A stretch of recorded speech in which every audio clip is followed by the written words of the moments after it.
Alright, so this video is on how to prepare Claire de Lune for a recital. So first we're going to talk about right hand alone. Right hand starts nice and loud.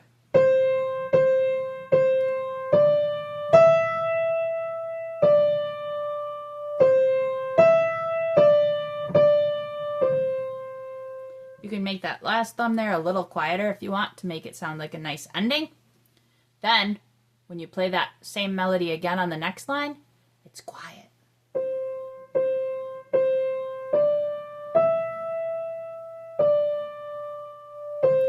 If you can make it even quieter here, that's even better.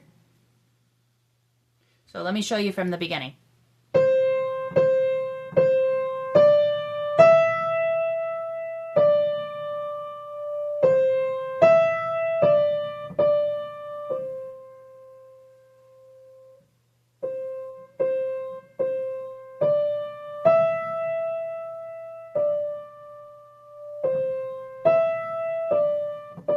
This time the thumb only holds for 2. Then it's going to rest so that you can get your pinky ready here. So we talked about the dynamics, which is that it starts loud, the first line is loud, the second line is quiet. Then we said the second line, it only holds for the quiet thumb only holds for 2, and then you get ready to play this part. This part is going to be nice and loud.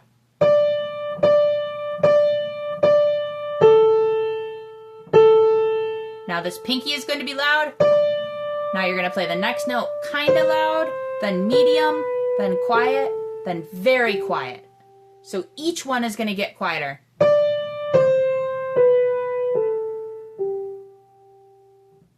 And then it's going to rest for 2, so you have time to get back in your position. So I'm going to play line 3 again, starting loud.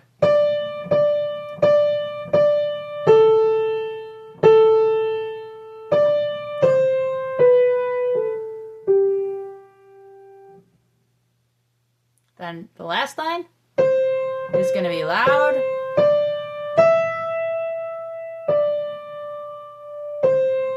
With a nice quiet ending here.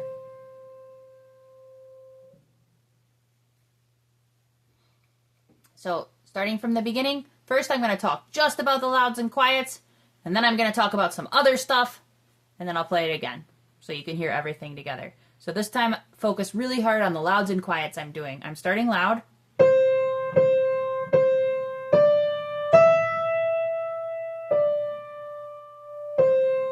But you can make a quiet ending here.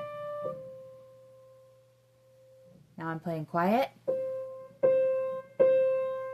You can get a little louder as you go up. But extra quiet ending. Now really loud.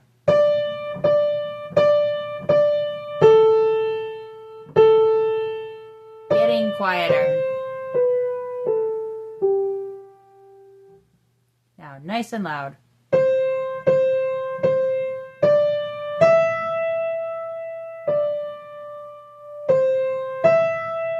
And a nice quiet ending.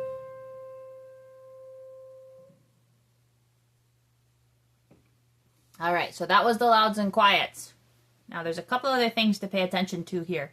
It's really important that you don't make the thumb notes sloppy. So it's not this.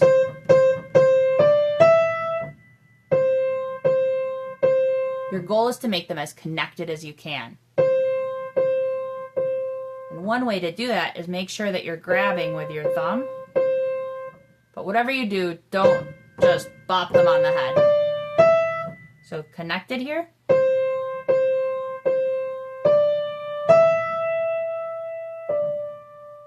If it helps, the first one's actually supposed to be a little louder.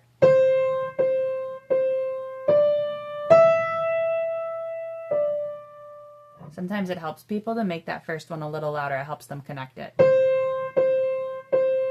But the important part is connecting it. So it sounds like you're making them legato.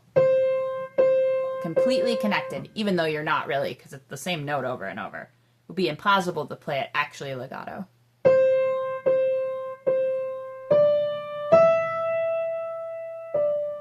There's one more spot in the song that requires perfect legato. That's a little tricky. And it's these repeated notes. So make sure that instead of going like this, you're making them nice and legato or connected.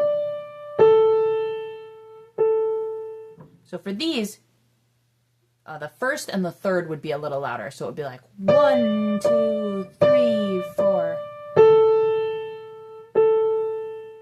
So practice this part over and over, legato.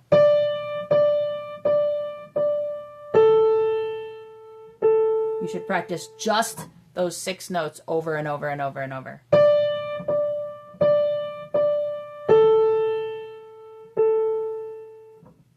Just like you should practice just the thumb, thumb, thumb over and over. All right, so the other important thing to remember here are the rests. They happen in the second line. 1, 2, rest, rest. During the rests, you get ready to play the next part. The other rest is after you play this. 1, 2, rest, rest. During the rests, that's when you move your hand and get ready.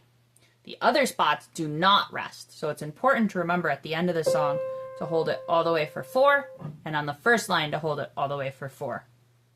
So those are the 3 things to work on right hand. The louds and quiets, making the important spots legato or connected, and making sure that you do the rests properly. Let's look at left hand. Left hand is a little easier. The only important things on left hand are keeping it quiet,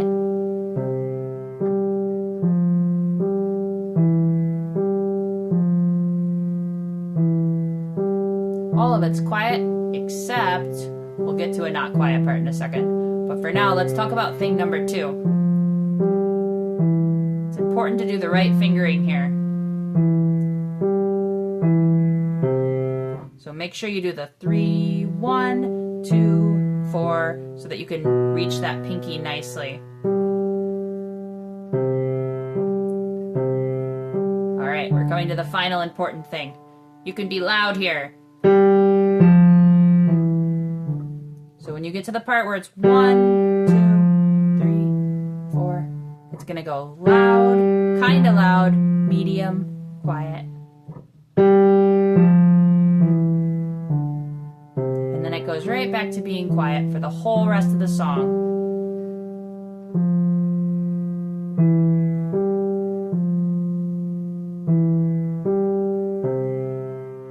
So in review, the 3 important things on left hand. Number 1, it should be completely quiet. Number 2, do the right fingering here. Practice that part extra like I just played it. Play just that over and over until it's comfortable and extra comfortable. Number 3, you can be loud here. All right, I'm going to play left hand once without saying anything and see if you can listen for those 3 things. Do I make it quiet? Do I do the right fingering? And do I get loud in the one spot?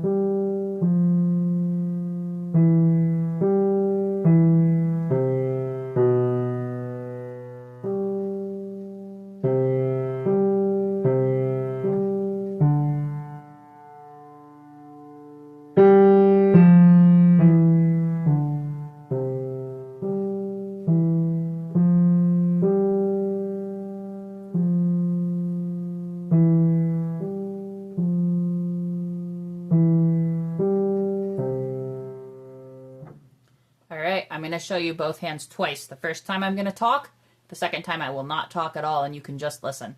So we're going to start nice and strong.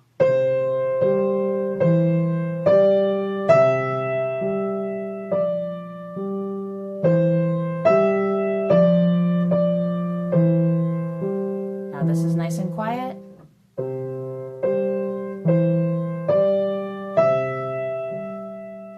Still gets a little louder as it goes up. Hugs that finger 3. Now watch, I'm going to rest. Loud.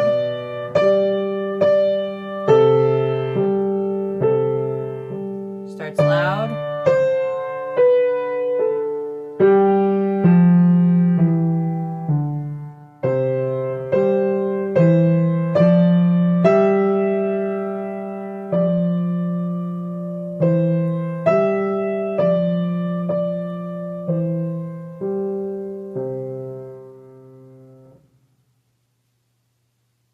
All right. If you can hear me doing additional phrasing, where I get louder as I go up and quieter as I go down, you can copy it too when you're playing. It's just a lot to think about at once. So if you're not ready to do it, that's fine. Just remember the basic louds and quiets. I'm going to demonstrate one more time. See if you can hear the phrasing I'm talking about. When I go up to this finger, I kind of make it a little louder.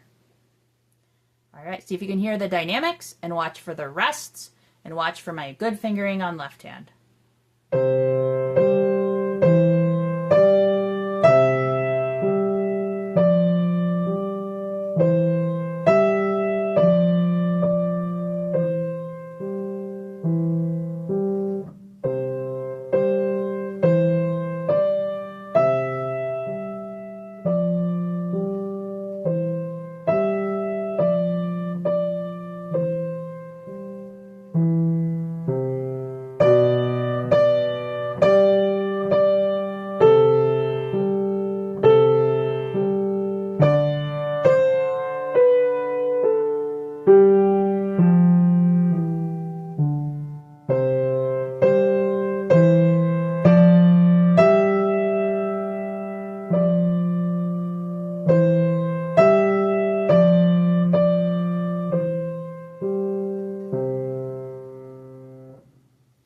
The most important thing you can do is practice hands alone over and over and over. All right, hope it helps.